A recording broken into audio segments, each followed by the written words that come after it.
Many S&P 500 stocks are more volatile than Bitcoin. Next on your 4-Minute Bitcoin. Today's show is for a post by Jimmy Akey at InsideBitcoins.com and brought to you by Swan Bitcoin. The volatility of Bitcoin has been a talking point for years. Despite Bitcoin's recent bull run, there are still many who argue that Bitcoin isn't safe due to its wild price swings. Naysayers have always fallen on this argument as their last resort in an argument against Bitcoin. However, investment management firm VanEck recently shared some significant insights on this metric. Over the weekend, the New York-based firm, which manages about $49 billion in assets, published a report comparing Bitcoin's volatility to the stocks on the S&P 500 index.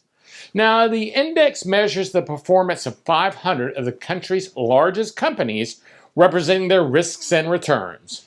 As the VanEck report showed, Bitcoin was less volatile than 145 stocks on the S&P Index over the past 365 days.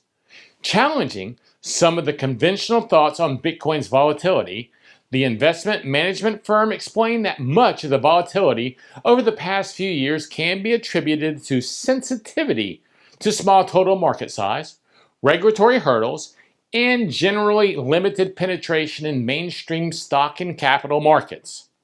Now, VanEck's report challenges several thoughts from various top figures in the traditional financial space.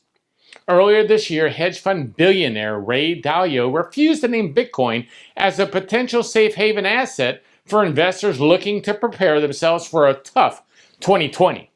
Speaking at the World Economic Forum, Dalio told CNBC that investors would need to divest themselves of cash holdings and build diversified portfolios. When asked about Bitcoin, he bashed the asset for failing to function as a currency due to its volatility. Just last week, Fox Business took the same route, bashing Bitcoin in an article for its volatility.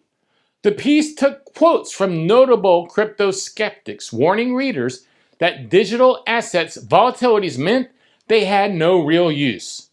Now, it goes without saying that most of these detractors have been wrong.